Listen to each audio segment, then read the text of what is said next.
ለጮጋራ ህመም ብዬ የሰጣችሁ የቁርአን አያ ብዙ እህቶቻችን እንደተፈወሳችሁ በግል ነግራችሁኛል። በከዚህም 3 እህቶቼ በሚገርም ሁኔታ የአንዷ ደግሞ በጣም ቁርአኑን 3ኛ ቀን ስትቀረው ካፋ ውስጥ ምን ወጣ እስከ መጨረሻው አዳምጡኝ። የቁርአን አያ ምን ነበረች ያስታውሳችኋለሁ። መጀመሪያ ግን ጮጋራችን እንዴት አደርገናል? ለምሳሌ እኛ ጮጋራ ህመም አለባችሁ ይሉናል ዶክተሮቹ። አንዳንድ ምግቦችም የሚያቃጥል ነገር እንዳንበላ ይከለክሉናል። እሱንም ተከልክለናል። ከኔንም እንወስዳለን። ብቻ የተለያየ ማስታገሻ እናደርጋለን። ነገር ግን ጮጋራ ከማቃጠል አይተውም ማለት ነው። በዚህ ሁኔታ ከሆነ የተጠጣ ስህር አለ ማለት። የተጠጣ ስህር የቱ ጋር ነው የሚቀመጠው? እንዴት ነው የሚያደርገው? የተበላ በምግብ ደግሞ የቱ ጋር ነው የሚቀመጠው? አዳምጡኝ። ቁርአን ነው ሐኪሜ፣ በቁርአን ታከሙ። የኢታችን ካፋ ውስጥ ምን ወጣ በ3ኛ ቀን እነዚህ አያ ስትቀራ እሱንም አጋራችኋለሁ። እስከ መጨረሻ አዳምጡኝ።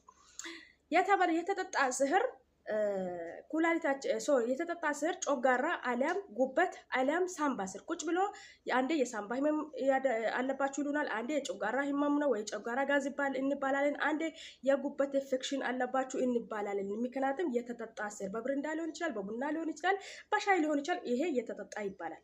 እሺ የተበላስ ምን አይነት ምልክት ያሳይ? የተበላማ ልክ እንደ ነፍሰ ጡር ይነፋናል። አንዴ ከሆዳችን በቃ ጤነኛ ነው በቃ የት ሄዳ እስከምንባል ሁላ፣ አንዴ ደግሞ ነፍቶን የ9ኛ ወር ነፍሰ ጡር ያደርገናል። አንዳንዴ ደግሞ ከስር ልጅ እንደሚንቀሳቀሱ ላይ ይንቀሳቀሳል ማለት ነው።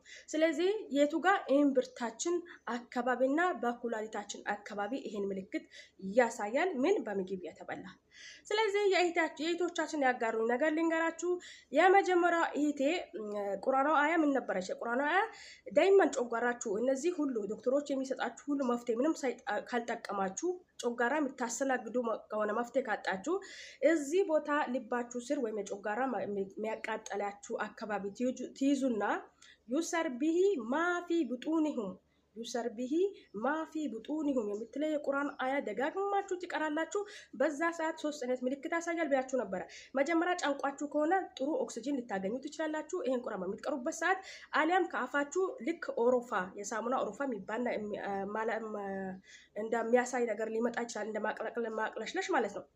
እና ሌላኛው ደግሞ ወደ ላይ የሚል ነገር ሊመጣ ይችላል ብያችሁ ነበረ። ማቅለሽለሽ ወደ ላይ የሚል ወይም ደግሞ የኦሮፋ የሳሙና ምልክት ልታዩ ትችላላችሁ ብዬ ነበር። ከነዚህ ምልክት አንዷ መጀመሪያ ቀን አቅለሸለሸኝ። ከዛም ወደ ላይ ይለኛል። ነገር ግን ልክ ወባ በሽታና እንደዚህ በታይፎይድ ምናምን የታመሙ ሰዎች የሚያስታውቁት ይመራል አይደለ? እንደዚህ አይነት ነው የሚወጣው። ምግብ ሳይሆን የሆነ መራራ አይነት ሆኖ ሳራማ ከለር ይወጣ ነበረ። በ3ኛው ቀን ግን ልክ ምግብ ተበላሽቶ በላዩ የሚወጣው ትንንሾቹ ትል ወጣለች። ሽንት ቤት ገብቼ የወጣውን ቢነግርሽ እኔ ላንቺ ቃላት የለኝም። ይሄ ምግብ ተበላሽቶ የሚወጡ ትሎች አሉ አይደለ? ጥናንጦቹ ነጮቹ እነዚህን የሚመስሉ ወጡ አለች። የቁርአን አያ ዩሰር ቢሂ ማፊ ቡጡኒሁም ነው የምትባለው። እዚቹ ጋር ይዛችሁ ነው የጮጋራ የሚያቃጥላችሁ ቦታ አሊያም ጉበታችሁ የሚያማችሁ አካባቢ ይዛችሁ በሉት። ሱማ ወላሂ ትዲኑበታላችሁ። አንዷ ደግሞ የ3ኛው ቀን የቀራው ያለሁት ልክ የቡና አተላ የመጨረሻ የጀበና የሚመስለውን ወጣኝ አለች።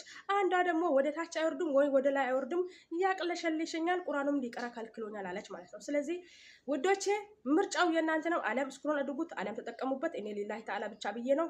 ምክንያቱም የውመል ኩሉድና የውመል ማሸር ለአላህ ሱብሃነሁ ወተዓላ ቤት እንሰበሰባለን ኢንሻአላሁ ተዓላ።